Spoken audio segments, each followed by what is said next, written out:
number 8, Okay. and then he's not doing speaking, but he's still speaking. Peter?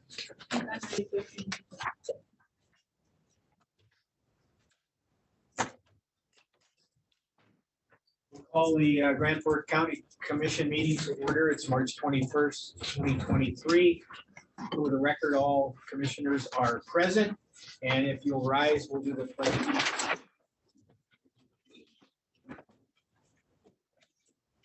Allegiance to the flag of the United States of America and to the republic for which it stands, one nation, under God, indivisible, with liberty and justice for all.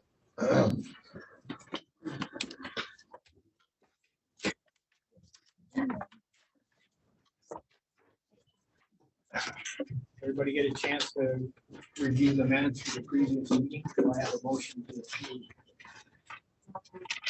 Moved by Commissioner Peach, second.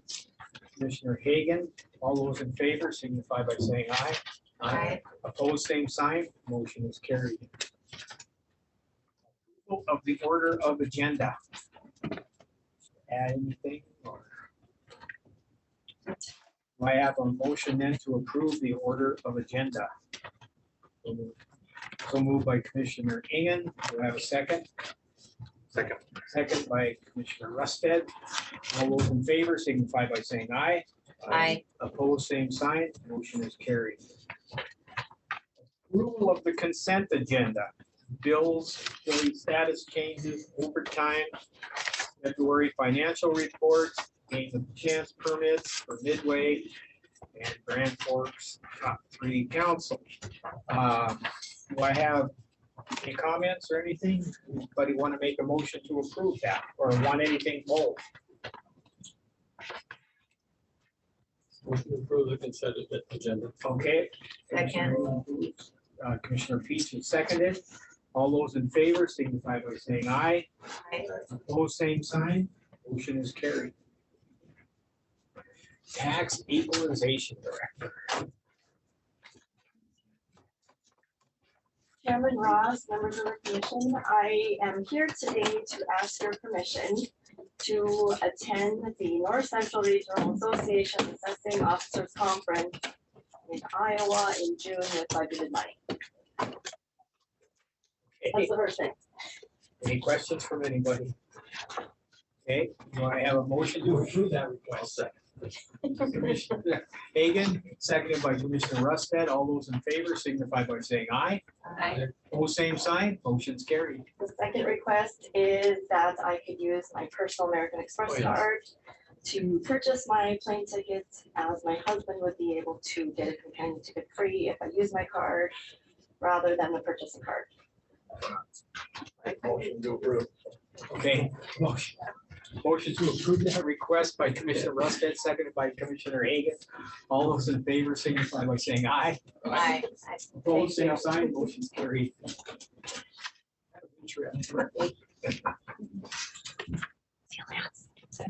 Okay, Icon.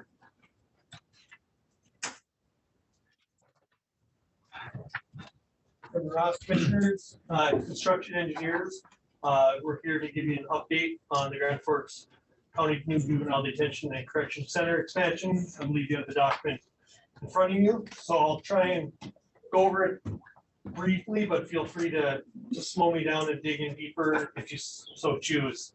So on the first page, what you're looking at in the top section that's highlighted in green is what we received bids on for bid package 1.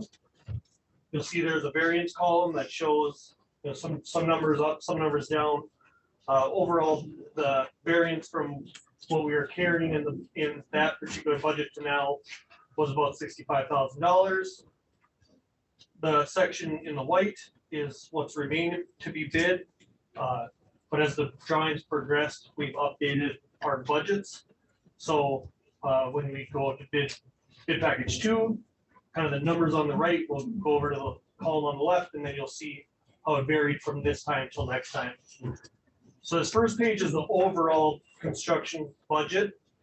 If you go down to the bottom line, you can see total right now budget is just under 33.5, down about 172,000.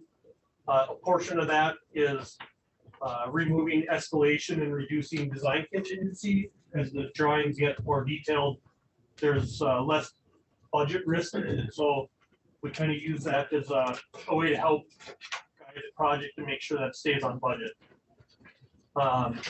Moving to the second page, we've got the list of soft costs, which are costs that are not controlled by construction engineers, so they're more of for your information purposes and to track the overall budget. As you'll likely know, the overall budget is 38.1.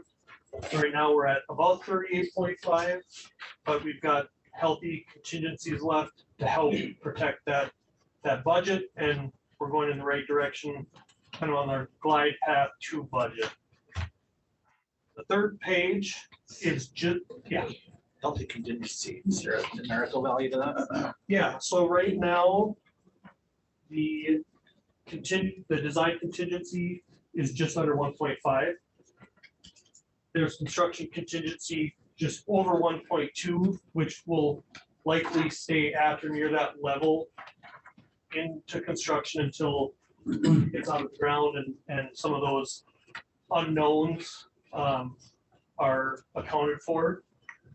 And then there's an owner contingency of just over 1 million. All of those are in place for different reasons. We don't want to look at those as money that doesn't need to be there. They're, again, like budget insurance to make sure as things come up or maybe bids come in a little more difficult than we thought, that the project doesn't get sidelined because of budget issues. Good question. Page 3 is looking only at bid package 1.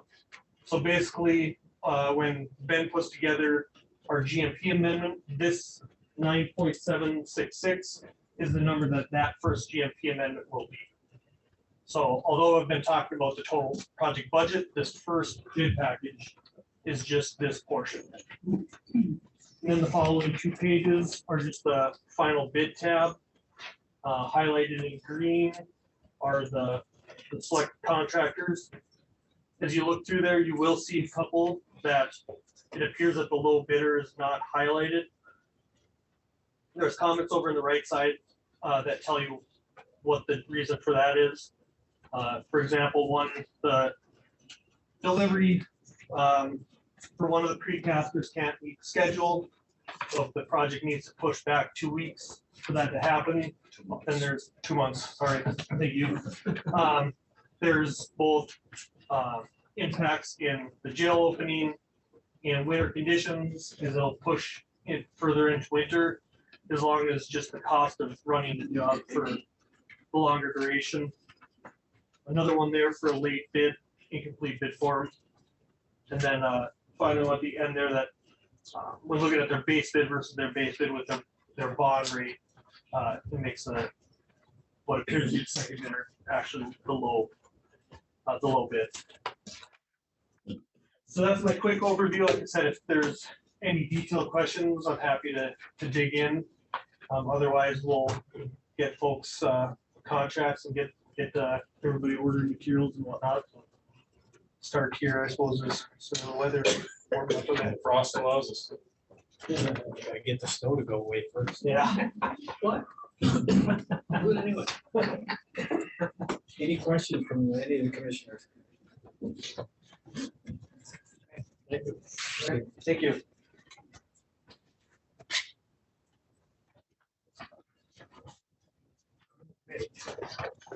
Mandy Iverson. This is North Dakota International.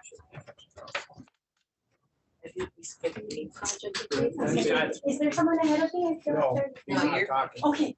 Okay, Commissioner Peach had a conflict. thank you.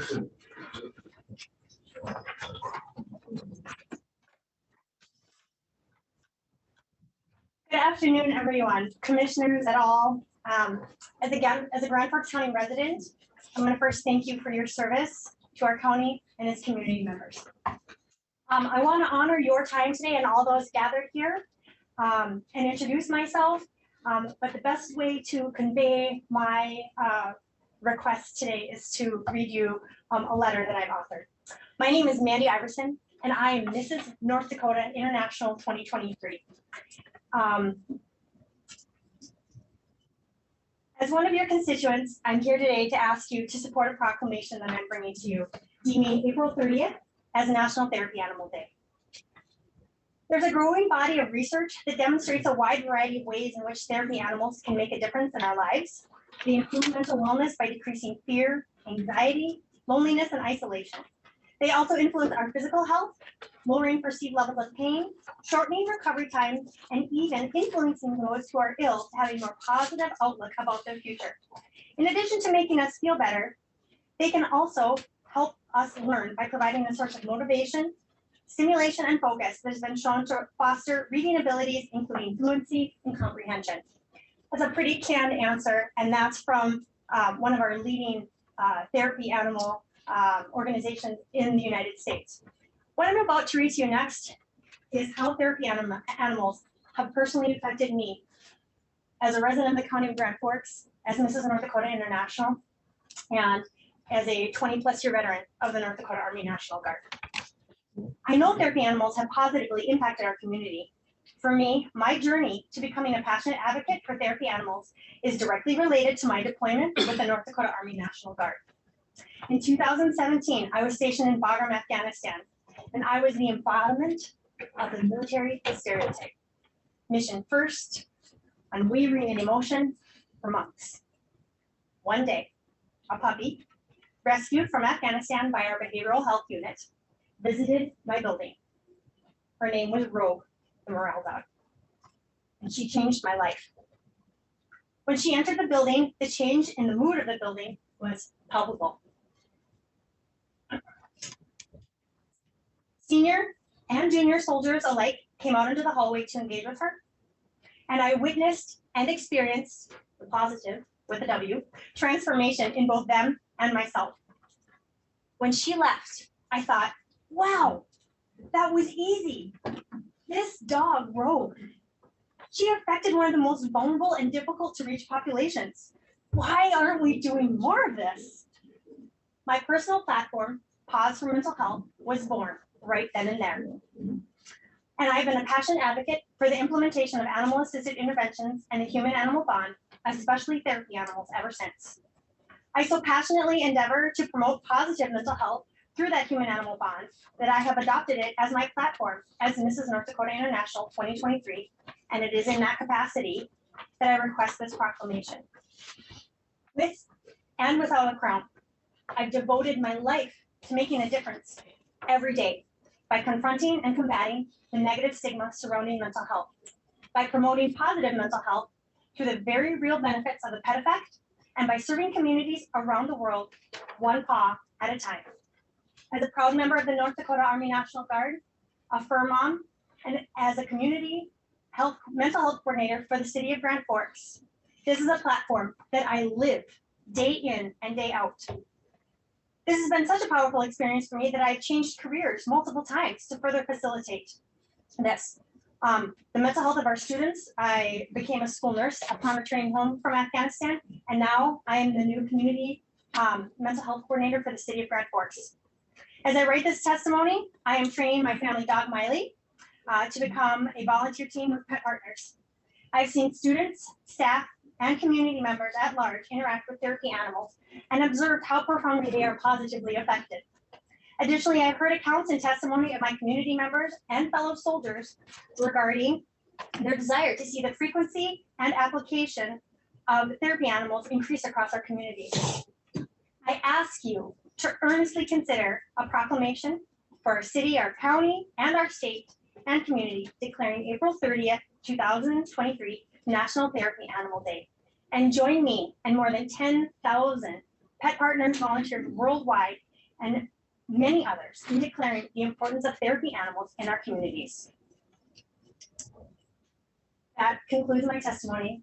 And if you should have any further questions, I am now willing to answer those with bated breath for a proclamation from the county.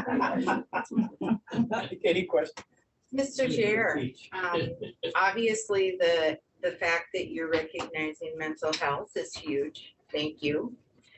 Therapy animals are huge in the area of mental health, also with senior citizens who live in assisted facilities, elder care facilities. It's wonderful. My grandmas were there in assisted facilities that had a cat, they had a dog. It was a wonderful experience for them. And it really made a huge experience when they went into, when they were forgetful and they remembered the dog. They loved the dog. So I would be more than happy to make a motion that April 30th, 2023 should be recognized as National Therapy Animal Day in Grand Forks County. Seconded by Commissioner Hayden. Any other questions? Thank you for your service and congratulations on your Thank you win. so Yeah. very much for your Thank you. support all around. Thank you very much. Thank you for your service. Thank you so much. Thank you. All those in favor signify by saying aye. Aye. Opposed, same sign. Motion's carried. Thank you very much. Thank you. Thank you.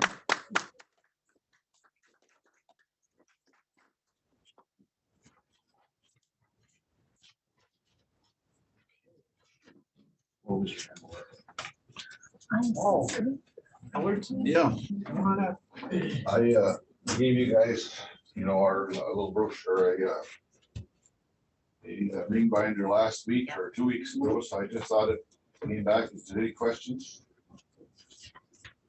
Feel free to ask them, I guess, whatever your thoughts are. Chair, I've got a couple of comments to make. All right, Commissioner Ian. We've talked in the past, and of course, no decision has been made anywhere, but at this point, we are happy to hear the concerns of the people who are not in favor of the project, but also people who are in favor of the project. So we'll listen to everybody. There are certain endorsements that the Whiskey Creek project has to get, and they're serious ones. The Grand Forks Airport, the UNE Aerospace people, Grand Forks Air Force Base, and Grand Sky. A lot of these things have to do with, obviously, the aviation industry, and this won't be all that terribly far from bases and so on. So before it moves forward, we have to get approval. So we are also in communication with the Air Force on their views, and they're studying the situation. So that's kind of where we sit with it, and there's nothing's going to happen very fast. So we understand that. Any other questions, though, that what we presented in the past, or? Good luck. It's material in your I think one of the things that there is a wind tower between Niagara and Petersburg and Nelson counties. And that was functioning for 17 years. 16 or 17, 16, I think. And it was told that it was going to be functioning for 25. I think it'll be a learning experience to watch what they do remove. Right now, there's a very large pole in concrete, a very large head on that particular unit, and a lot of gravel that was put down for roads to get to the wind turbine and the windmill. So I think it's going to be an education to see exactly what gets taken down, what gets left when that particular, well, it's no longer usable, but when they do take it down, I think it'll be an education for all of us, because we certainly don't have wind towers around like the ones that they're talking about putting up. So thank you very much for bringing this information forward. Thank you. Anybody, any other commissioners? How long has it been that way? Did they just take down part of it, or has it been a while? No, it just quit working 2 or 3 years ago. They haven't done anything with it at this point. Okay. It's just no longer usable. Okay. All right. Anybody else? Yes, I would like to speak in favor of it. My name is Tom Paulstein from Larimore, and I have property in Niagara, southeast of Niagara. I passed out, or Mr. Moore passed, or Mr. Ford, I assume passed this by. This was provided to us by the developer about 2 months ago at a township meeting where we discussed the wind project. There's a lot of information here on the third page. One of the things you'll notice, well, even if this is just a front page, it's a large company. It's not an overnight outfit. It's not even Otter Tail Power, who's put out small wind power for testing purposes. These guys have done it before and can continue doing it. The second and third page, I should say, shows the size of the towers, and they are, as you say, they're pretty impressive. I've never seen anything like that around here, at least. And even the ones down by Jamestown or Valley City, I think these are considerably larger. You look at that small, really small map, and I'm assuming when the project managers come by to speak with the county, they'll give you a better map. You can see that we've covered, or they have covered and signed up about, I'm guessing between 75 and 80% of the people in the township in that area. So they've got a good number of people that signed up. The next page is probably something that you might want to pay attention to also, is timeline and project milestone. As we briefly discussed, Commissioner Reagan, they have not, if you are correct, they do not have approval for everything. However, in 2021, they have received FAA and Department of Defense approval for a preliminary layout. Communication surveys are completed. They've done initial outreach to the state and federal agencies to introduce the project. Initial meetings with the county and federal and state fish and game departments. So they've moved considerably in that area. They have a lot of work left to do there also. In this next week now, they will start meeting with, I got a letter today from Angie. It's in all the property owners who signed up to meet with the participants to make sure they're all on the same page. Once they have everybody's understanding and they know that they can move forward property wise, then they will come to the county and ask for permits and approval for everything. But until they get the property owners all lined up, there's not much they can really do. So, there's also a local benefits page. There is, of course, revenue to the landowners, and that's stipulated in all contracts. Everybody wants to have an oil well on their land, and we're probably not going to get one around here for a long time.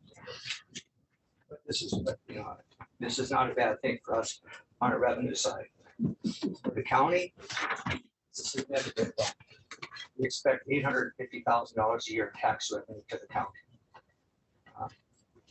On the western side of the county, when I went to that township meeting here about 2 months ago, again, one of the things that was commented on was, and this is nothing against you guys, please forgive me for even saying it, but Grand Forks, the eastern side of the county forgets about the western side of the county.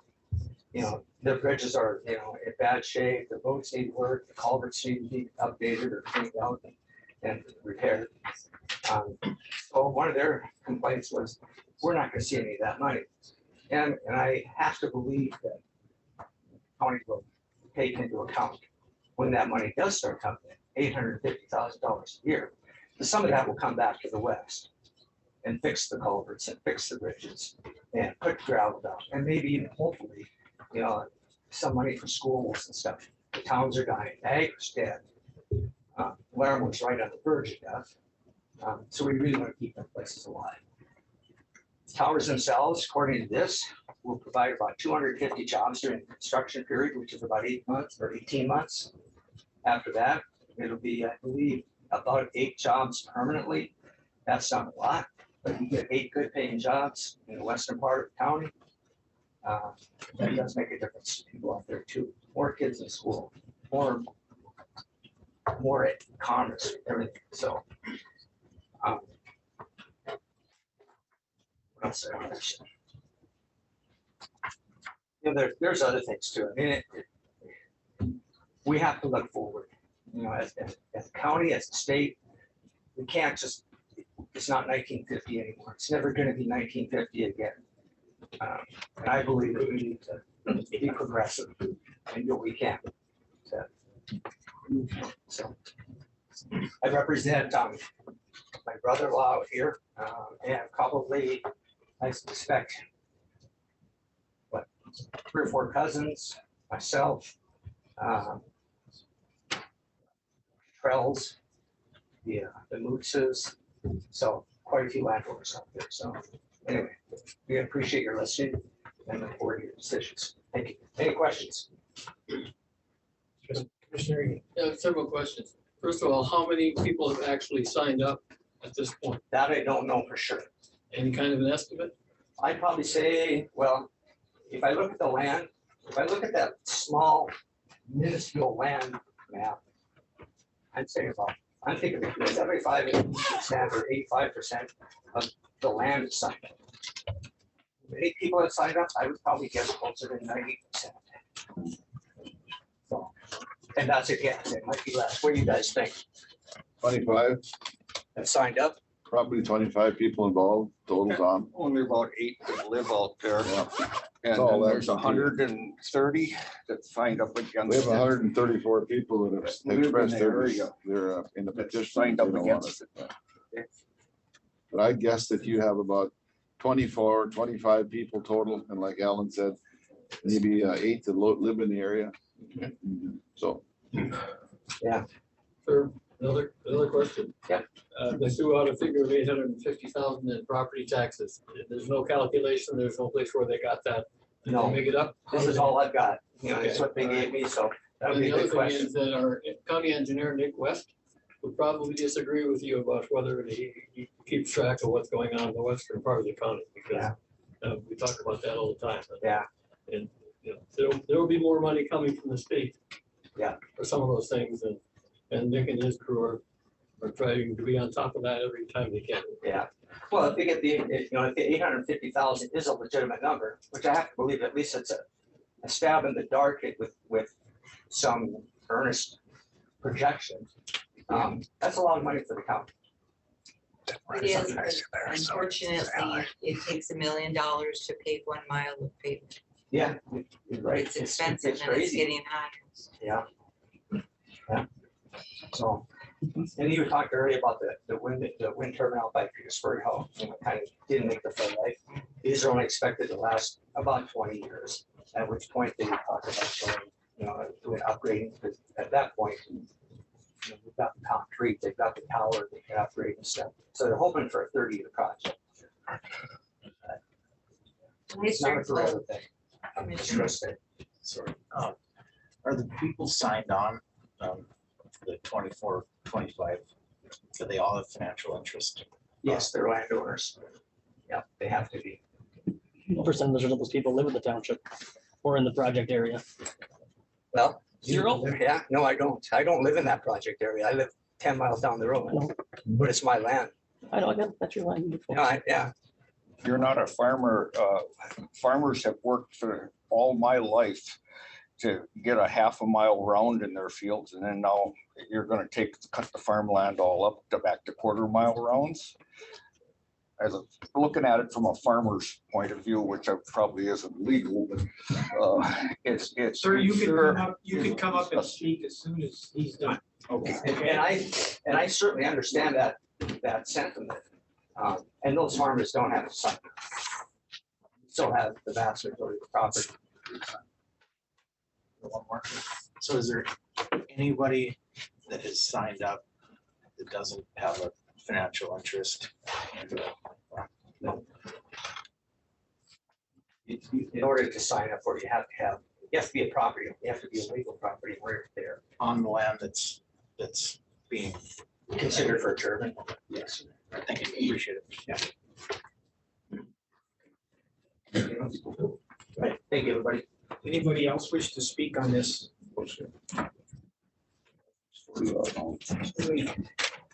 Yes, I passed out some materials last, that's another pertinent, thing from the PSC, from 2010. So you have it in front of you, if you haven't got that packet I gave you last 2 weeks ago. My name is Todd Leak, I live at 2371 10th Avenue Northeast, Amarillo, North Dakota. I farm in Fairfield Township. And I'm here to talk about the proposed NG Whiskey Creek Wind Turbine Energy Conversion Project located in Niagara, Larimore, Moraine, and Elm Grove Townships. The escarpment of Western Grand Forks County is one of the greatest potential for wind generation in the United States. That said, it is also 12 miles from the air traffic control radar located at the Grand Forks Air Force Base. As this body is engaged in ground sky development, you are very familiar with the UAV mission of the U.S. Air Force and its other missions now and impending. Wind turbines on the escarpment will interfere with air traffic control radar from the Grand Forks Air Force Base and also with the National Weather Service radar located at Mayville that already has a permanent echo from a wind farm south of Findlay along the Cheyenne River in Barnes County. I did talk with the radar technician yesterday at the National Weather Service. He said that this is a problematic issue for their radar. They have to use computers to blot that out, that permanent echo off of the radar, and it compromises the data quality coming from behind the wind farm.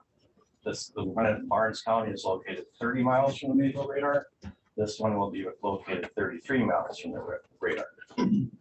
Also, that PSC news release from 2010 that I passed out was a discussion between then PSC Commissioner Kevin Kramer and PSC Commissioner Tony Clark, who's now with Federal Energy Regulatory Commission, regarding their meeting with the Air Force on the problem of the radar echo. I mean, many of you maybe recall that problem at the time. It's 13 years ago. So this is the third time that there's been a proposed wind farm on the escarpment. First was this one that was referred to in 2010, and Florida Power and Light, and another one about 5 years ago, 4 or 5 years ago, and this is the third. The Whiskey Creek project is under the corporate ownership of NG Canada from Thornhill, Ontario. A subsidiary of NG. NG is a French multinational utility company headquartered in La Défense, Courbevoie, France, which operates in the field of energy transmission, energy generation, distribution, natural gas, nuclear, renewable energy, and petroleum. And she has extensive investments and engagement with the People's Republic of China. It has 8 subsidiaries. And in the previous one, I gave you just a little illustration of the Jean-Pierre Clamdou, the chairman of the board of directors of Energy, signing some deals with in the PCR with Xi Jinping standing behind it. So definitely invested in People's Republic of China. NG has been meeting with landowners in the aforementioned townships and soliciting potential land leases and options, an action that they have begun an effort to secure the site for wind turbine energy conversion development. As a foreign entity investing in the U.S., NG Whiskey Creek LLC may be subject to review. It will be crucial to ask NG Whiskey Creek LLC if they have engaged with the Air Force's Director of Foreign Investment Risk Review, and if they intend on filing with the Committee on Foreign Investment in the United States, CFIUS. According to the Air Force Director of Foreign Risk Review, the location is definitely concerning, possibly including issues beyond radar interference. So this is the third wind project, as I said. The first project in 2010 drew the attention from the Air Force and the North Dakota Public Service Commission, as stated in that handout.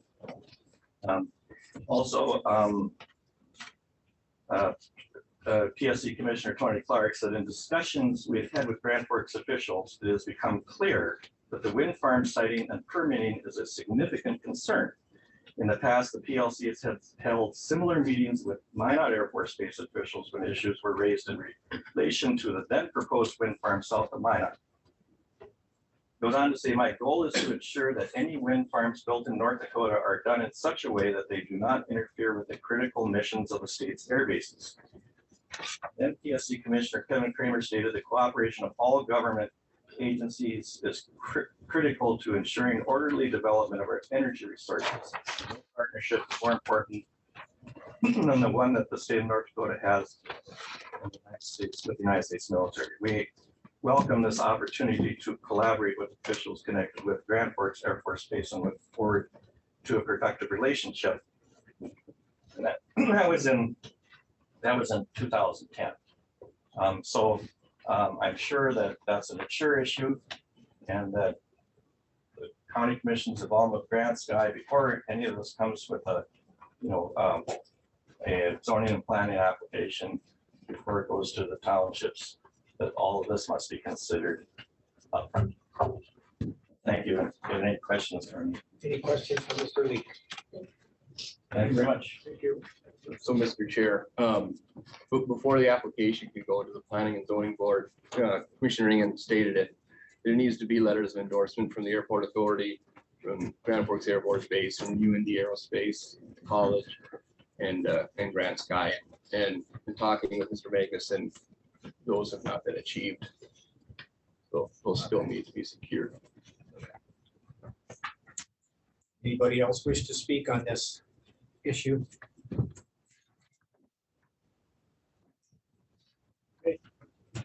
Commissioner, we're just gonna leave, if that's okay. Sure, that's fine. Thank you. You know, say. Yeah.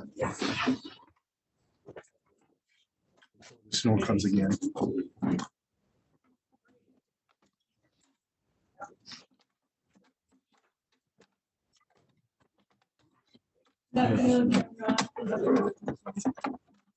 Great. Oh.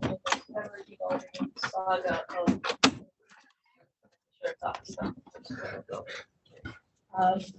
The last we have heard, we had a couple of years yet to consider this. However, about 3 weeks ago, I was approached by the PD and I was informed that they need to expand their evidence area. We share a common wall with the police evidence room. So they laid out the plan, basically told us that we would have to vacate that entire room. And within 3 days, they started moving our stuff out and put it in storage. So we currently do not have an emergency operations center. All of the technology in there has been disconnected and put in storage. So the lone thing left in there, and now remember that Public Safety Answering Point also had training consoles in there, and that was their backup PSAP. So if we were to have an emergency that we needed the EOC, they would be able to just come downstairs and dispatch from those consoles, as well as training all of their new dispatchers. They also received the notice of we need to vacate. So now they're trying to fit all that stuff back upstairs into their break room. Unfortunately, that is also the office area of our new staff member. So what's going to end up happening is they're going to move her across the hall into the current office of the current evidentiary clerk. So she won't be anywhere within shouting distance. She'll be across the hall. What they will end up doing is we did manage to retain our copy center room, which is just adjacent to my office. They're going to build a wall to give us just like enough room to come out of my office and turn into the copy room. They'll build that wall, then they're going to knock a hole into the common wall so they can expand the evidence area into what is currently the EOC. We have slowed them down just a little bit because it seems moving people before building walls seems a little interesting. So we're not sure where that's all going to be, but for now, we don't have any amateur radio capability. If we do need our amateur radio group, they're going to have to use their own equipment. We don't have any meeting space, so if we do have an emergency within the city or the county, we're going to City Public Works conference room, which is up on that second floor. They'll have plenty of space. What it doesn't have is the communication ability. We don't have anywhere to plug in phones. And we don't have a dispatch area. We have some things that we need to work through, but currently, right now, we don't have a physical emergency operations center in the county. Yes, sir. Question, I don't know if this is for you or for maybe Tom, but was that space not under lease? Is there no contract on it? There is not a contract. In fact, they didn't even know that we pay rent on that space. Buddy system. Yeah, apparently, this is well before my time, sir, so apparently, in exchange for having the sheriff's office at the police department without rent, we would have city, county public health here in the COP. So it was kind of a switch off. Yeah. But I was told that we were not included in that. We don't have a contract. We went through all of our ancient paperwork and there's no standing contract. The only thing we could find was a letter from Jim Campbell to the city asking for a rent reduction per square foot. But that was really long. So this is an eviction basically, but no, they don't want to call it. for squatters. Yeah. Squatters, that's really what it is. So, yeah, I guess it's eminent domain. They own the building. They need, their evidence situation is in peril, from what I understand. It could actually to the point where it could jeopardize cases. So they just took a fast track on this. I was told that according to the police department, early 2026 is when we're gonna have to be out. Because that's when they're gonna start the whole remodel of the building. I don't know Yeah. what that's going to include. And we have a meeting coming up on that on Thursday. Correct, with the city and the county. Yeah, I mean, the timing on this is not good with everything that's gonna be happening this spring.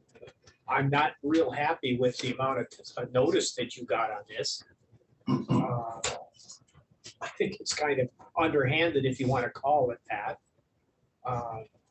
And if they want you to relocate to Public Works, they better make sure they hook everything back up the way it was in the basement at Public Works. And those are some of the ongoing discussions. Yeah. Because right now we have, if they move Samantha across the hall, we have to run county fiber over there for her to have any kind of connectivity, because the city, the building is wired for the city. Within the EOC, we had county network, and we had dedicated phone lines for the EOC. So that when we came together, because it was usually a city, county, working together in that. So yes, we're working on making sure that, because right now she doesn't have a phone. So it's so crazy. Got a question from Mr. Ford. Yep, Ford, did you have a question? Are you getting any heads up on this? So, Mr. Chair, Commissioner and Commissioners, this is part of the city's overall space reprioritization plan. And this goes in with when, if some of you recall, right before COVID hit, myself and the sheriff had attended a meeting with city officials that they were letting us know they needed that entire space that the EOC and the sheriff's office reside in, which really is what sparked the getting a home for the sheriff and emergency management. So to answer your question, no. We had a pretty good meeting with city officials back in early November, and what we were told was they would need the entire space by 2027. And so when I found out, I was a little surprised about how this been expedited.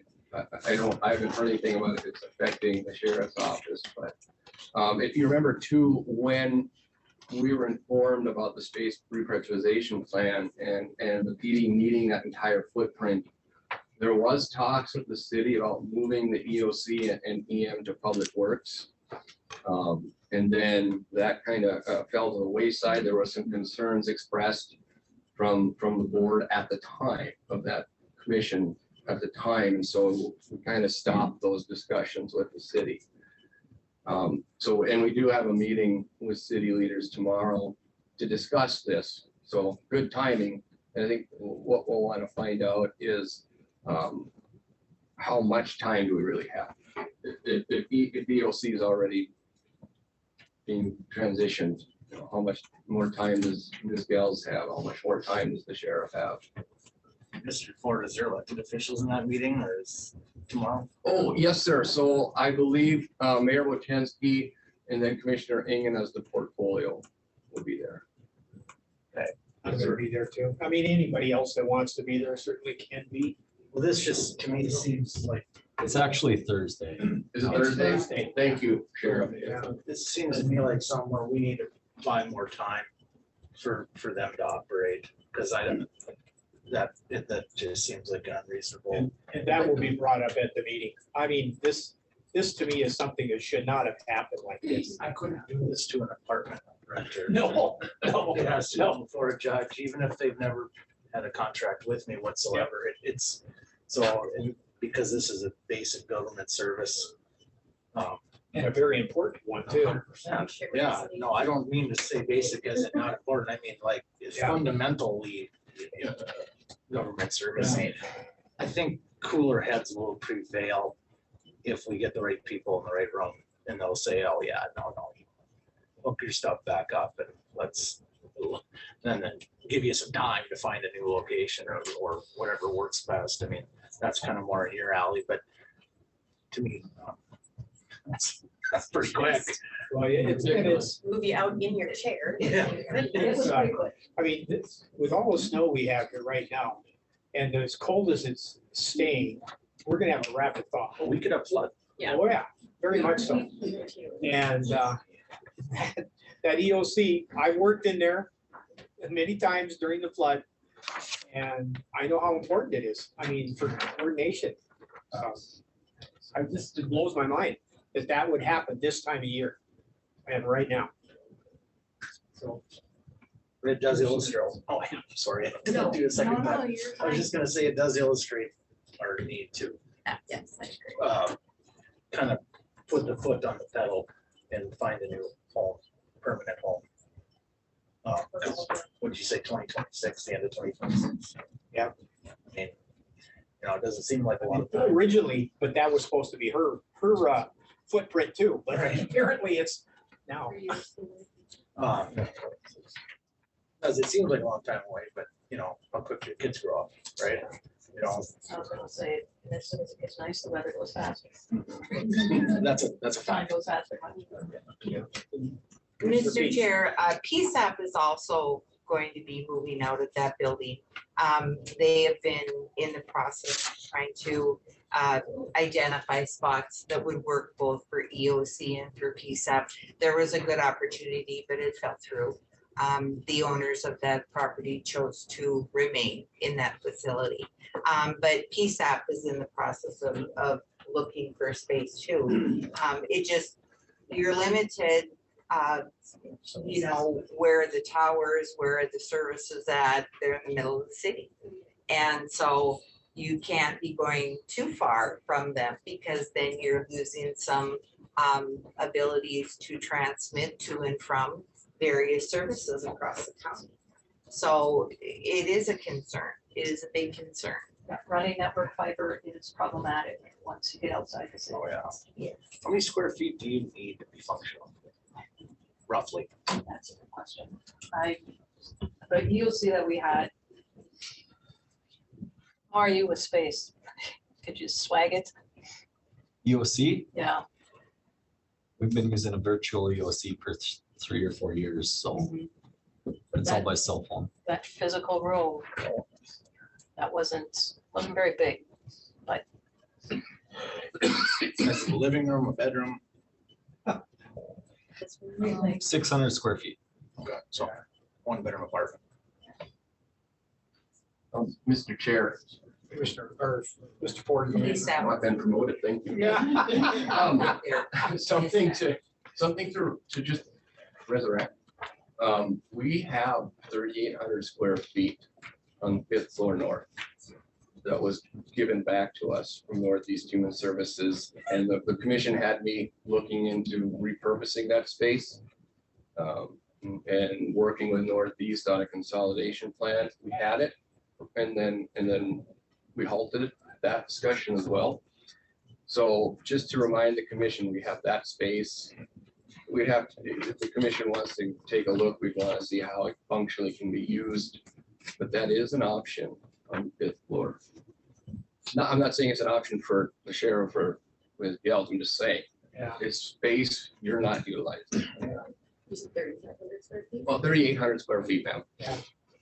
And that's, you know, and of course, I'm not the sheriff anymore, but I don't think I would want to be located on the 5th floor of the county office building, so. Because you would have to be on downstairs and be able to respond like right now. And EOC was set up in the basement over there at the PD so that they would not be affected by weather or anything else. A backup for communications for the 911 center and basically being safe in the basement, so. Absolutely.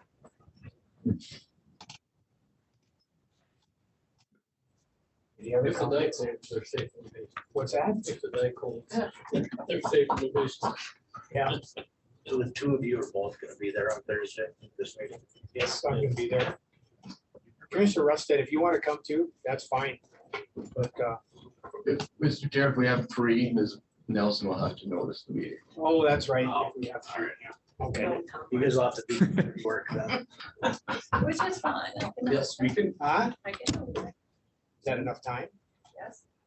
Okay, she'll notice it. If you want to come, you certainly can. It's Thursday in the mayor's office, actually. It's at 9 o'clock. Well, wait, he's checking to see how many people. So it's Thursday at 9 AM in the mayor's office. My thought would be if the commission wants to go the route of opening it up, I should get in contact with Mr. Phelan and let him know, because we don't want to notice a county meeting in the mayor's office. Yeah, okay. Well, maybe we need a bigger space. Well, I mean, there's a lot of issues here, so. they may have other reasons to not want to open it up. Yeah. I think at this point, my recommendation would be another, just sit down. Communication is always key. So just another sit down with the city leaders to say, you know, here's what we had discussed. The timeline's obviously been moved up because this is why. And just figure out what really is going on. And then the sheriff or Ms. Gels or myself or someone can report back to the commission with a plan. That would be my recommendation. Okay. Andy, you're gonna be at that meeting, right? Okay. You don't have to. We'll just run it small and get a report back, so. Okay. Thank you. Sorry. The only other good news is it's gonna snow again. Yes. Thank you. Yeah, bumped up in inches. We did get bumped up in inches, yeah. Sheriff Schneider.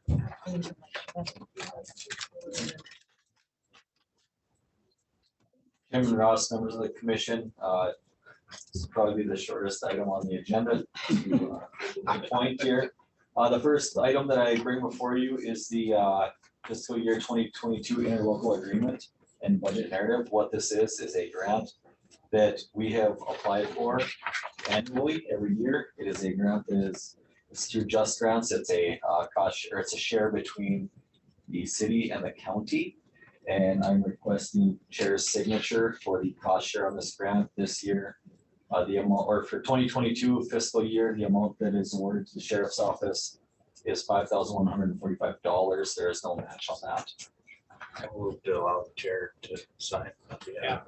And that grant has been around for a long time, through my 8 years as sheriff and even into Dan Hill, so. Wow.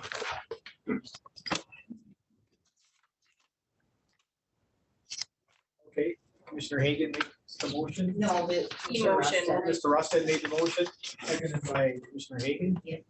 All those in favor signify by saying aye. Aye. All same sign. Motion carried. Thank you. The second item I'm bringing before you is the recreational boat safety grant, 2023 edition. This again is another annual grant that we apply for through the state. It is a 50-50 cost share grant, so we were awarded $5,000 on this one. This is 33% of our boat safety budget throughout the year. I'm requesting chair's signature on page 6 as well as exhibit 2 to accept the grant. Wow. Motion by Commissioner Rustad, seconded by Commissioner Peach. Any questions? All those in favor signify by saying aye. Aye. Opposed, same sign. Motion's carried. Thank you. I'll provide Ms. Nelson with the originals and I have nothing further. Thank you. Oh, Mr. West. That was for short. Chairman Ross, members of the board. Few items for consideration today. 100% chance of 3 to 5 tonight, so that's great. Yeah. I don't know, we're getting pretty burned out. A lot of overtime. A lot of fuel, a lot of parts, a lot of broken equipment. I don't know, it's getting pretty old. And yeah, Chairman Ross said the longer we wait, greater chance of passing out. So I don't know, getting a little nervous. I think next week we'll start digging some ditches. We've been holding off because you don't want to dig them when they fill back in with snow, but hopefully.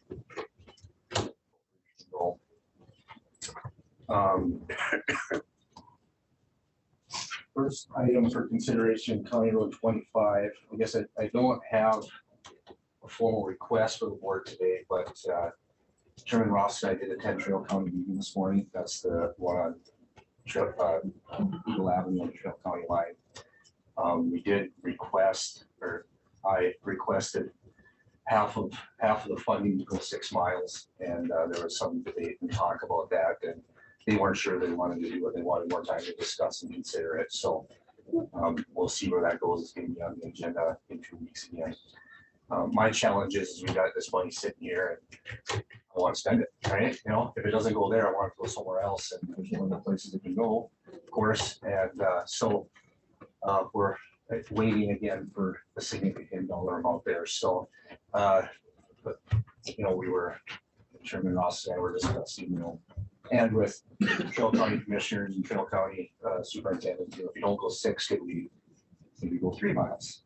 So if we could get the western 3 miles of it, that's the worst of it because all the traffic goes east. So if we can't afford, or Trail County doesn't want to afford all of half of 6 miles, maybe they would do half of 3. Where we discussed, and I have a map coming from American Crystal as to where all the fields are in beet, because I am very familiar with that area as far as the traffic patterns during beet harvest. It's fair to say that Grand Forks County has more acres of sugar beets than Trail County, because what happens in Trail County, you get south of the line and a farmer would rather drive 10 miles to Hillsborough rather than 5 miles to Tyler, because then they don't have to pay to haul it again. So what a lot of farmers on the south side of Grand Forks will drive to Reynolds rather than drive through Grand Forks. So they would rather pay that fee to haul them again. So, but I'm pretty confident that there's more coming from Grand Forks County than Trail, and the logic behind that is maybe it would make sense, big maybe here, big maybe.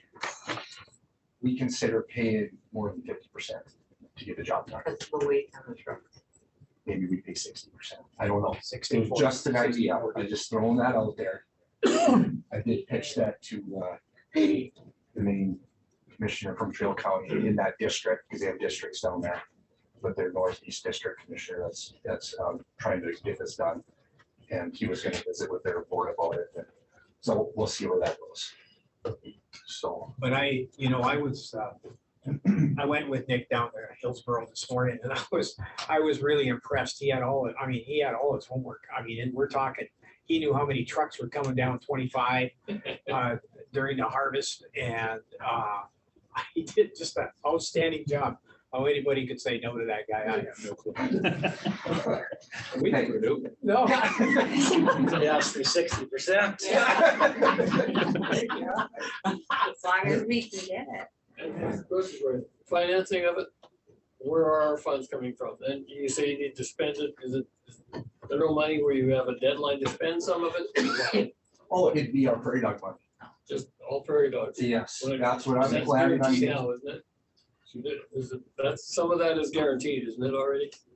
We have $5.3 million in our account to use, and there's no sunset to spend it. We could hold it for 10 years and spend it in 10 And years. Trail would have their prairie dog too.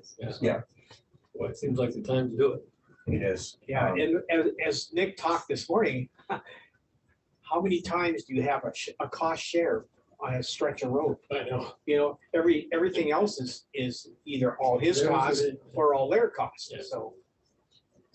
And it is bad on the west part of that. Yeah. I mean, if Because you of the can, heavy trucks yeah, that are hauling the sugar beets. They dump them on the east end and come back and fill them up again and go again. So it's hard on that road.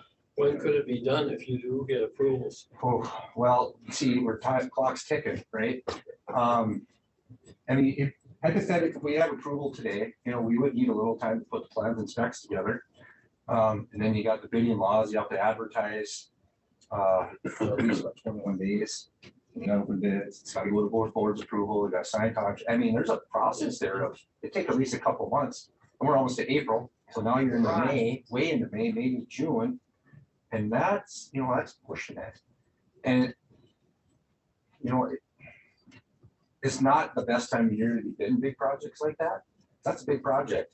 And I'll be asking to bid a County Road 12 paving here in a little bit. It'd be nice to get those going. Granted, County 12 is gonna be much smaller, but Is this one more likely next year's construction?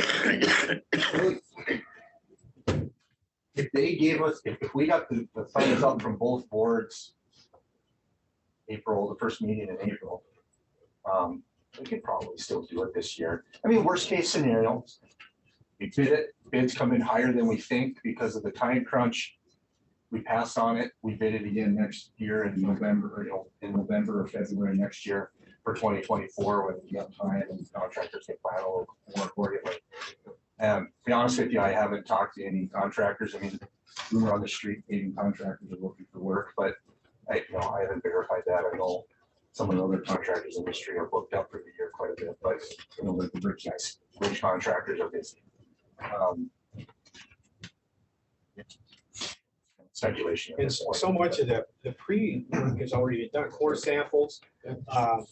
The ditching and everything has been done to facilitate something like that, so it's. Yeah. It's not like it's been idle, so. Yeah, there's only the culverts under the road were replaced with drain 59. That was done a couple years ago, so they've had time to settle out, and that's perfect. And we put concrete pipe in anticipation that we're gonna pave, so we don't have the rusted out culverts to fix and things. So we've been planning for it, and drainage has been improved along that line. And we don't have to do either zero earthwork or very little. Shake the top. We're proposing a geogrid, 10 inches of gravel and 4.5 inches of asphalt. So, and that should be able to be back to the top of the road. Mr. President, looking for a motion to proceed on this project. Obviously, the biggest issue is usually the funding, and that's been identified. So, and you're working with two counties, two commissions. Are you looking for a motion to move forward on this project? Well, not specifically, because I don't know exactly what the project is going to be at this point. If you wanted to, you could say, we authorize half the money for 6 miles. But I don't feel comfortable with that. And being that our commission meetings are on the same day, they meet in the morning, we meet in the afternoon. And if I had just, or maybe just a general consensus that we would support a project of that magnitude, and I could share that with them, that the board would support that. We could also approve 6 miles or less. Half of 6 miles or less, of whatever Trail County would approve. 3 to 6, yeah. Yeah. That would help. Yeah. At least the public would see that, that we're. Well, then, serious. then the Trail County Board would know that. Right. Yeah. I would move in supporting Grand Forks County supporting 50% of the costs on County Road 25 from 3 to 6 miles. I'll second that. Okay, Commissioner Rusted seconded. Any other comments? All those in favor signify by saying aye. Aye. Oh, same sign, motion's carried. Thank you. Next item for consideration would be County Road 12. This is a stretch of road between Northwood and Kempton, western part of the county. Thank you. Yeah. And, you Should know, have had you up first. I know. We just overlaid County Road 6 west of Kempton last year, but County Road 12 is a road that would benefit from an overlay. It was last overlaid in 2001, routine managed useful life. It's in poor condition, and it would be good to do an overlay on it. One little curveball, little tidbit I just for the board is it is a low volume road, and being it's at the intersection of State 15 and State 18, it doesn't provide that real regional connectivity that a lot of county roads have. What it is, it's a remnant of an old state highway that was built before 15 and 18 that the state gave to the county, and we've kept it up since then. And then later, the state built 15 and 18 as their main system. However, we're to the point where either we put it back to gravel or we overlay it. When it's at, we've been putting a lot of patch mix on it and trying to keep it up. And frankly, it's been kind of working so far because it is a low volume road and doesn't, serve a drain elevator. I mean, the local farmers use it and whatnot, but and we did have discussions internally. I did visit with Commissioner about this as well too, because it's in his backyard. I don't want to take anything away. My recommendation is not take it away from people once they have it. And we're not trying to improve, we're just trying to maintain. That's what an asphalt overlay is. It's 2-inch overlay, considered maintenance on our end of the world.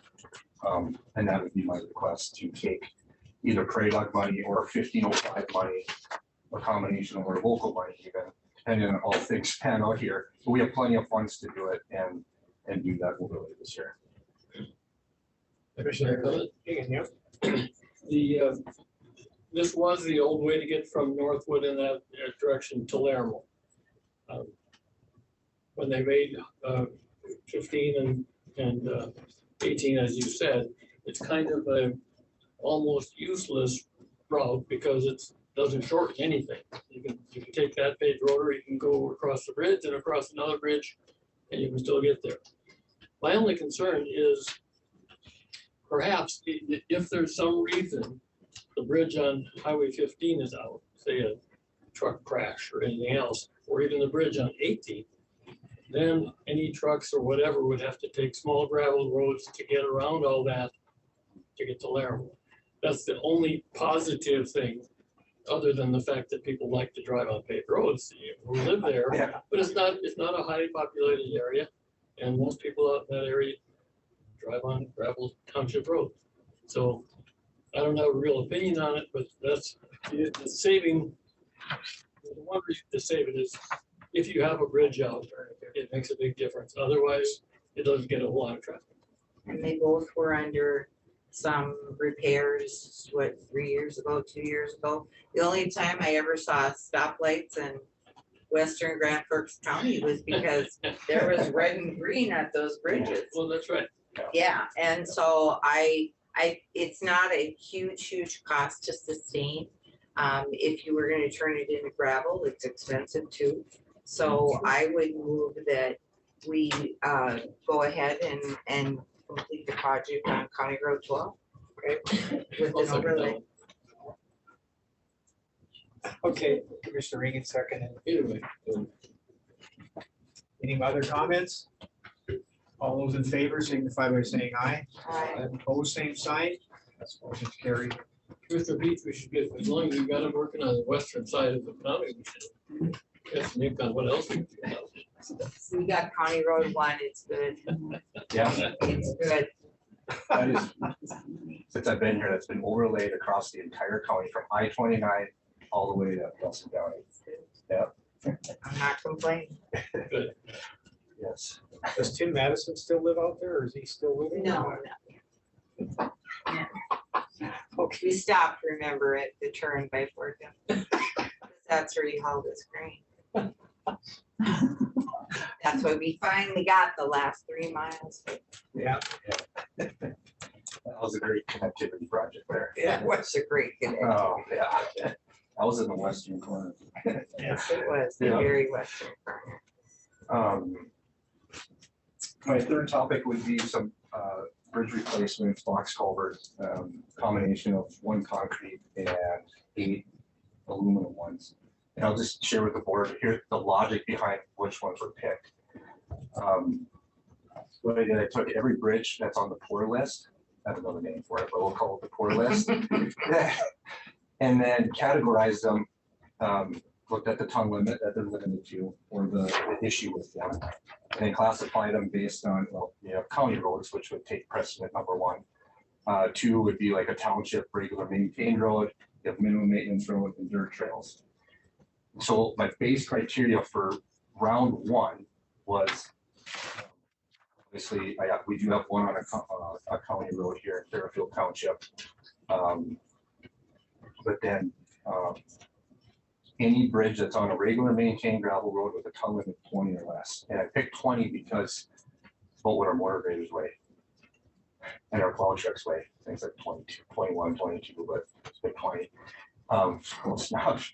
Because that was about, we were getting to be too many of them here to do it once. But that way, you know, just as the brace criteria, we got snow plows going over bridges that are rated less than what they weigh. So that would be a bad thing, bad situation if one of our plow trucks fell through one of our bridges. So that was the first priority.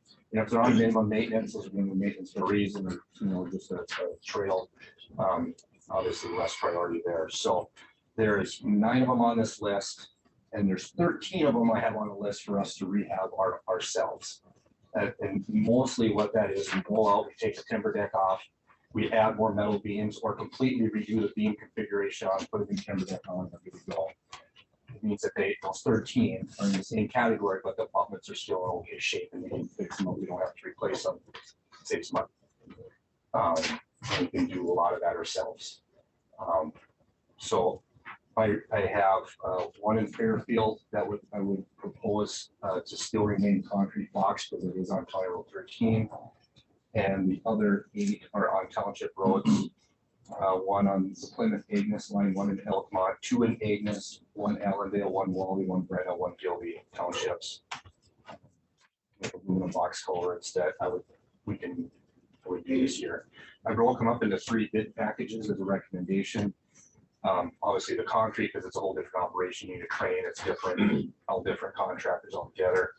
Well, it could be the same contractor with different equipment.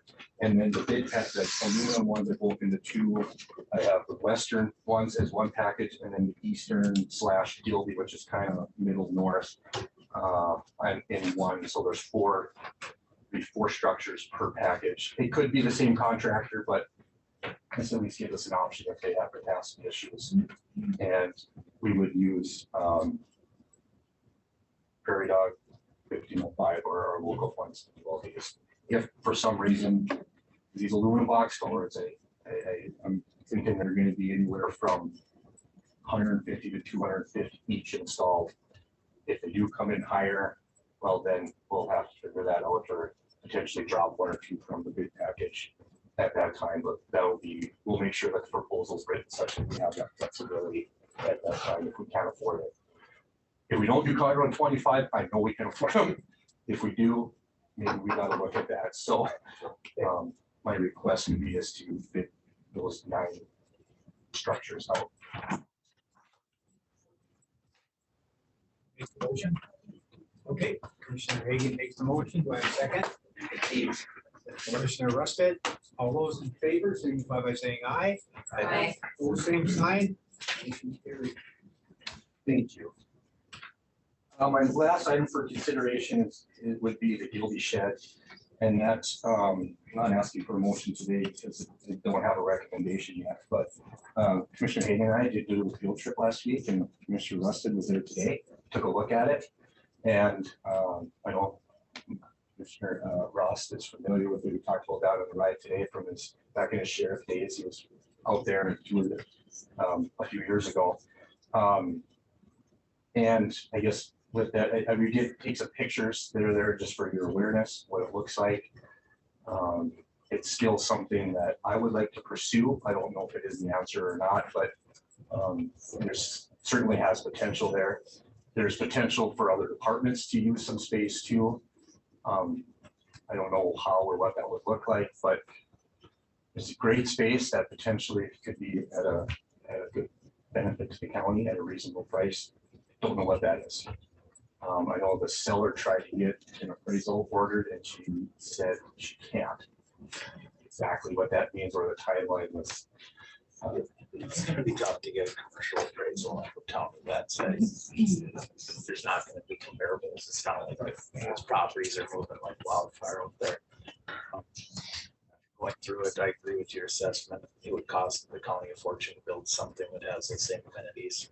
Where we built it, especially with construction costs.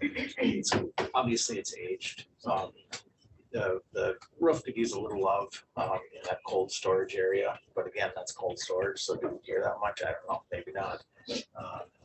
The fellow that walked me through today did mention that overhead doors towards the end of their serviceable life, also not a huge deal.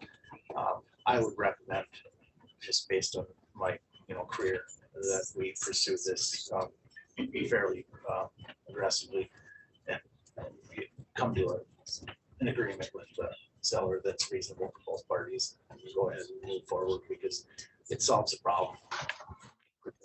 Solve it by rehabbing or anything like that. And it also kind of solves that goofy deal with our with not exactly being built on our own property. Oh, that's solved. Okay. We own that land now. The file is, or the deed is filed. The check was written. Yeah, I forgot. Yeah. But at any rate, this is a great opportunity. It's a nice space. It's probably way more than you need.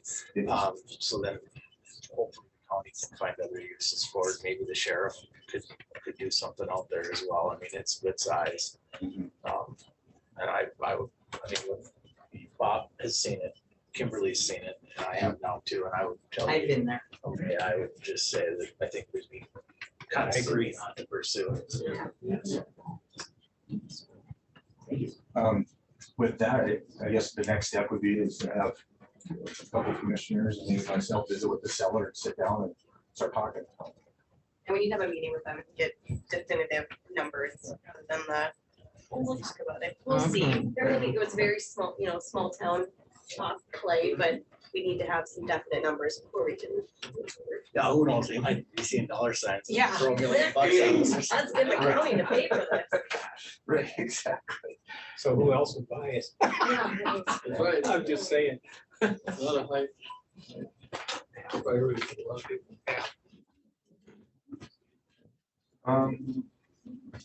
That's all I have. Okay. Thank you. Thank you.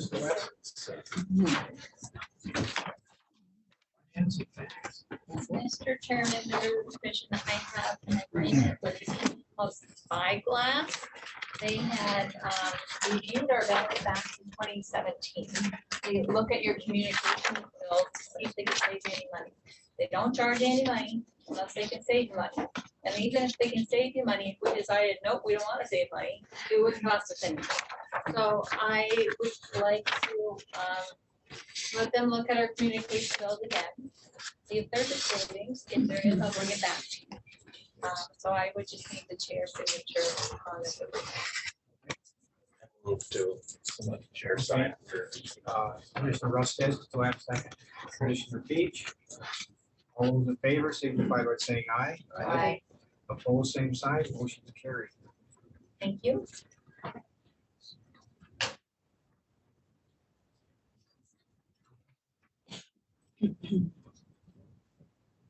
Mr. Ford, you have Yeah, Mr. Chair, Commissioners, just a couple things. Not ready for the contract amendments yet. I'm still waiting on some more information, so hopefully next commission meeting. But did want to provide the commission two quick updates.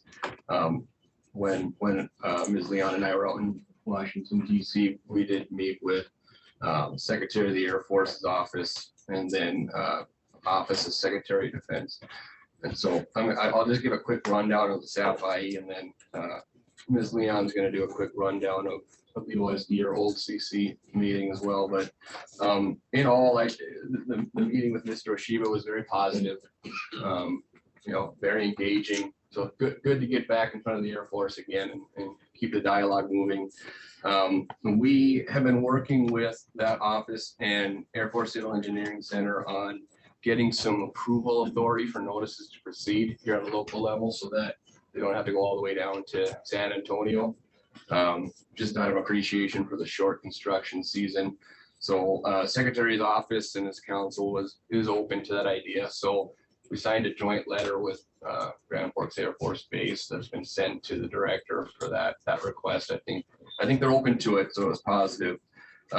We did continue the dialogue of some of the site development lease amendments that I've briefed you on in the past. And they're again open to that. Some of the amendments that we're looking at actually were put in by the county back in 2014. So really things have changed. The project has matured. So they're open. So more to come from that. But relationship between the community, the county, and the staff IE's office is still good and strong and positive.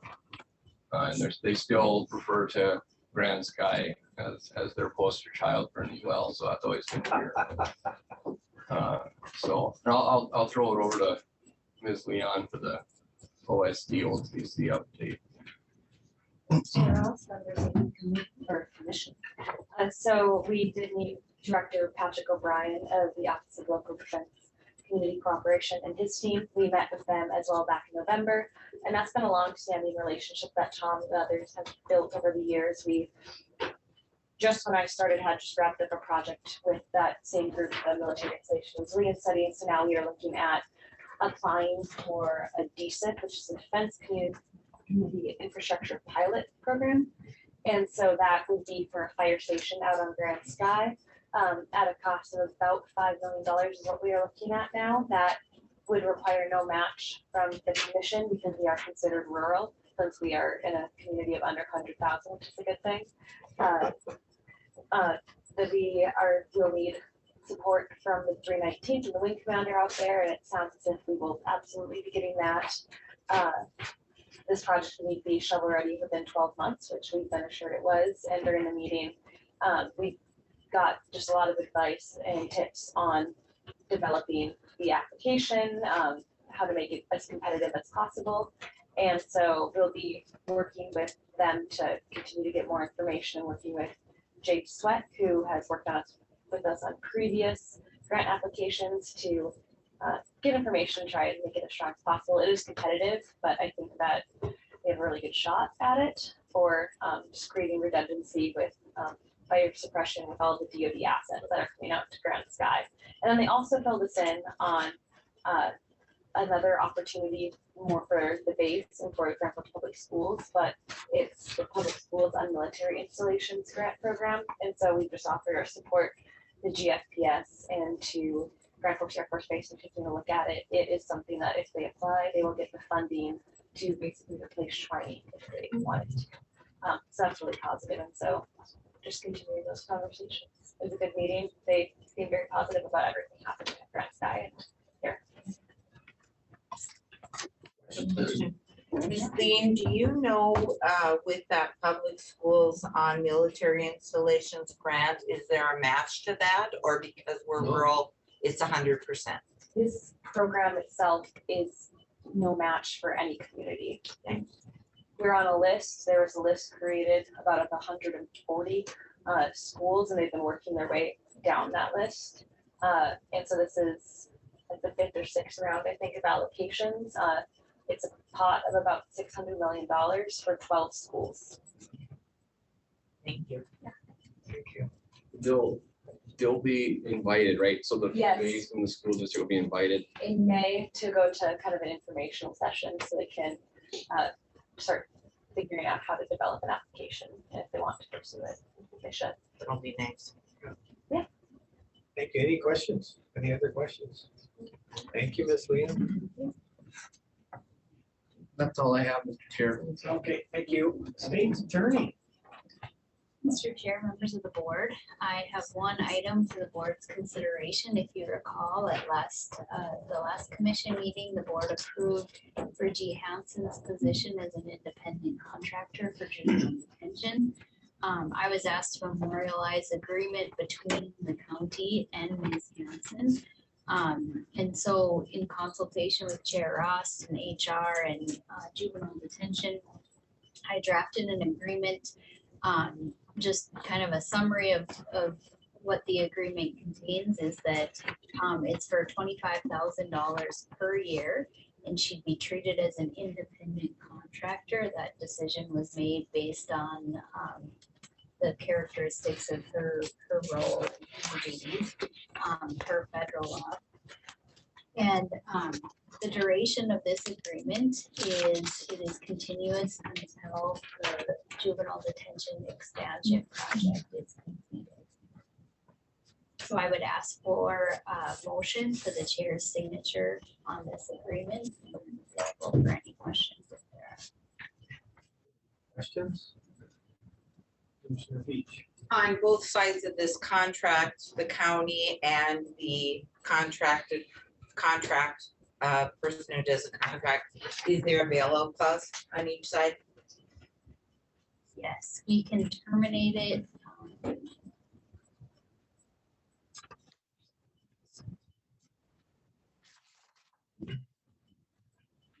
Terminate without cause on 30 calendar days written notice to the other.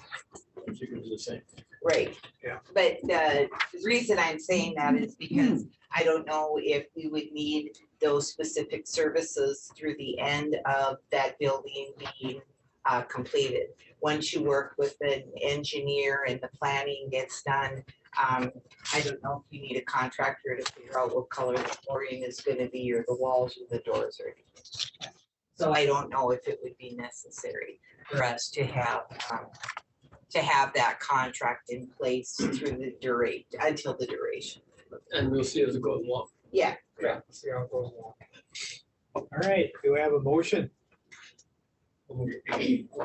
I'll Commissioner Reagan, second. second by Commissioner Peach. Any other comments? All those in favor signify by saying aye. Aye. Opposed, same sign, motion carried. Committee reports. Mr. Russell. You always looking at some new technologies. Urban SD, it's pretty cool. A lot of traffic patterns, and that's not just vehicle traffic, that's also pedestrian traffic. It's gonna likely save money on studies down the road because it gets a lot of that easier stuff to gather out of the way beforehand. And per usual, we're talking bridges, like paths, things of that nature. Hasn't been a whole lot of big decisions made.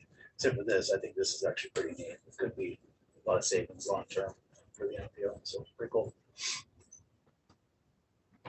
One other thing, Commissioner Rusted,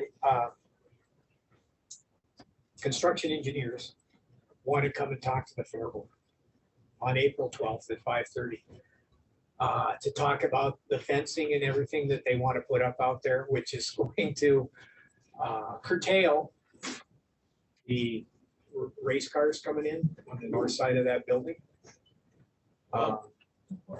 So they want to address it to the Fair Board. They want to talk to them about it. The alternative routes they would have to use would be probably coming off Gateway Drive and coming in that south entrance. Is there a gate for them to get through over there? Oh, yeah, their gate's big enough to get those trucks through there. And or Columbia Road on the west end and driving in front of the grandstand and, yeah, and turning by the fair office there. So, I put but a anyway, calendar up for that day. yeah, so they've been informed that when the date and time is. I sent a text to Jeannie. And I think did I send it to you too? I believe so. Not text, no. Okay. Well, anyway, she sent back the date and the time, so she knows that they're coming, so. Okay. Right. I don't know. Yeah, anything else? Okay, Commissioner Hagan. Okay, Commissioner Beach. Airport Authority is moving forward with some construction projects. The building that's going to house can't even think of my words now. The building that's going to house customs is in process right now. And the next one is they're still working on some funding for the flight control. The university wants a bigger one. There is a lot of aviation going on out there with university students. Several times last year, they were the busiest airport in the United States with more takeoffs and landings than any other airport in the country. Yeah. Which is amazing. And I think they've had that distinction for a long time. Yes, That's a they big- have. Big school. So that's all I have to report. Okay. Again, A couple of Zoom meetings and a meeting out at Grand Sky, essentially getting a briefing from Tom Foyer on what's going on in Grand Sky. And we just kind of sit around and wonder at what has happened in the last 8 years, because it exceeds anyone's expectations out there. And the people's legislature and commerce, I think, are patting themselves on the back for backing this project all the way along, because it's just getting more and more interesting out there, and we're become the leader in the country on UAS issues and testing and some of those things. So it was an interesting briefing for Tom Foyer, and he'll be filling the commission in from time to time as we move forward. and I too was out there along with Commissioner Hagan and Commissioner Peach. And I'll tell you what, my eyes were wide open when I saw everything that's coming in out there. It's, Commissioner Hagan, oh, you did say Hagan. I was Yes, I like, you did. missed. Yeah. And I'll tell you, it's, with the development that's coming out there and the financing that they've been able to create out there, it's unbelievable. So, Very impressive. yeah, I think the public will be very, very impressed when they see what's coming, so. Yeah. All right, that's all I've got. Mr. Chairman, members of the commission, we received an email from Mount Trail County requesting support and opposition to two bills that are before the legislature right now. And I believe that's part of our legislative priorities anyway, and we may have already submitted something. No, Mr. Chair, members of the commission, Ms. Nelson's correct. So if the commission wanted to endorse, you certainly could. This is the legislative priority at the county identified at the start of the session. Essentially, Senate Bill 2239 is the more palatable, which is what you're being asked to support versus House Bill 1040. But the main thing is 2239 keeps the integrity of the original PERS plan. It does increase employer and employee contributions, but it does also provide some options that would make Ms. Thiel's job easier in recruiting versus House Bill 1040. And it would be easier on Ms. Nelson when she's preparing the budget. So you certainly could weigh in. It would be appropriate as it's in the county's legislative priorities. Okay, so we need a motion for that then to Approve that resolution. to approve that resolution. And with move approval, Commissioner Mr. Chair. Beach makes the motion, seconded by Commissioner Hagan. Any comments, questions? All those in favor signify by saying aye. Aye. Opposed, same sign, motion's carried. from LA. The next one is a letter from the city of Niagara regarding a property that we took over for delinquent taxes. So now it belongs to the county and they want us to clean it up. So, there you go. What does anybody know about this? I mean, is it- we've just seen this letter. Yeah, we just inherited, we got property from delinquent taxes. So that's our interest in the property. This property sits on Main Street, Niagara, on the east side. It was used as a liquor establishment for many, many years. Sometimes they provided food, sometimes they didn't. After that quit being available, or after it, you know, its condition was just very poor. And the last individuals who ran that establishment left and moved out of town. It just sat, nobody heated it, nobody took care of it. Then after that, I think a local young kid in town who's now a middle-aged adult, he was gonna operate a mechanic shop, some kind of a repair shop. And I believe that was the last time it was utilized, and it hasn't been taken care of. It's falling apart. I think they spray painted it blue the last time that they had it in business. But it hasn't been open since I was young, very young, like before 21. Yeah. So it needs to be literally torn down and leveled up. It does sit right next to the fire hall in Niagara, which is a newer building. And it is an eyesore when you drive through town. Could they use it for training? You know, that's a pot. That's a pot.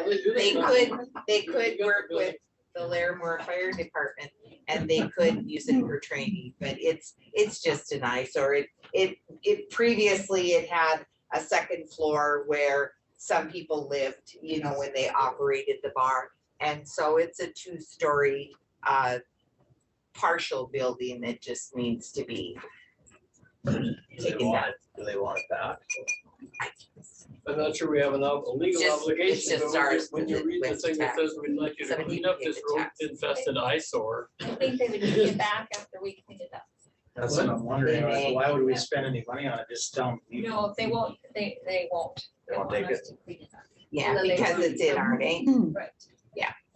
They don't have the resources probably. It's not dying, Niagara's dying, as he said, but you know, there's a post office, there's a church, there's an elevator. And there are probably 80 to 100 people that live there and commute, whether it be going west or going east.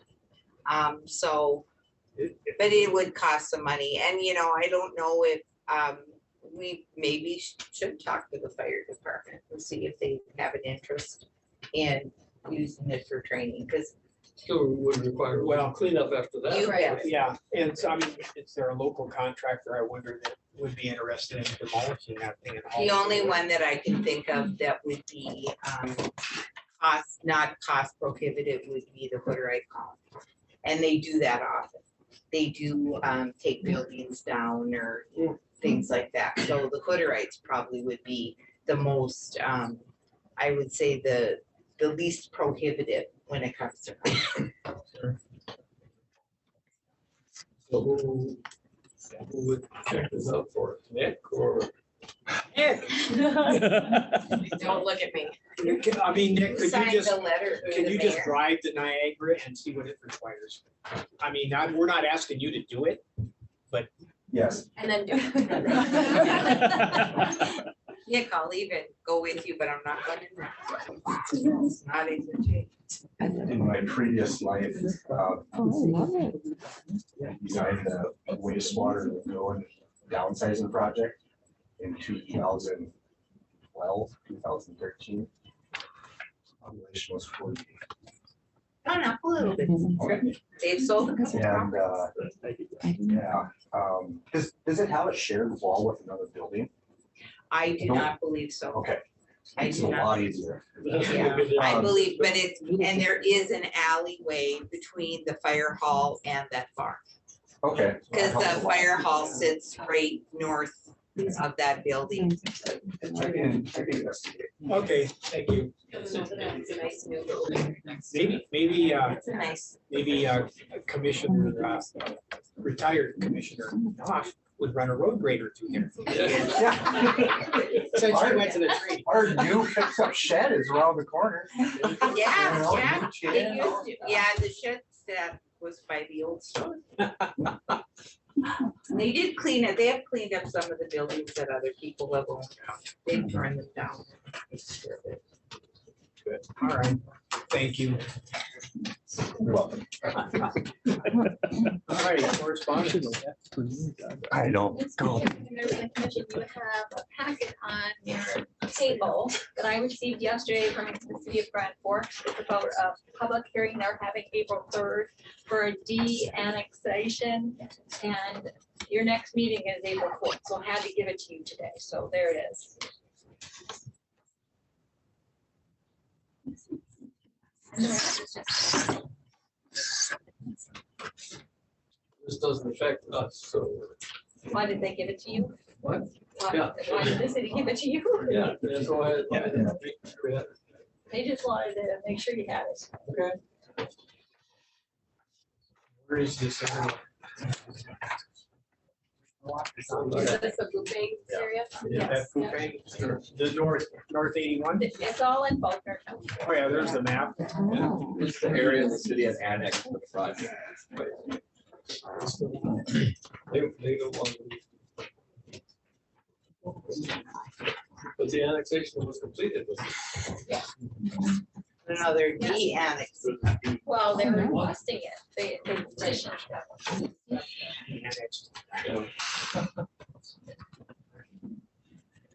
All right, anything else?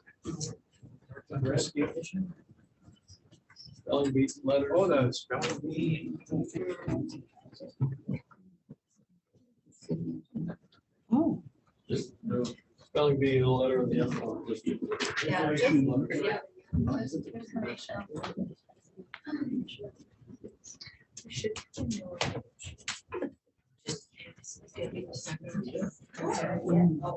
Commissioner Hagan, do I have a motion from you? I would make a motion to adjourn. Second.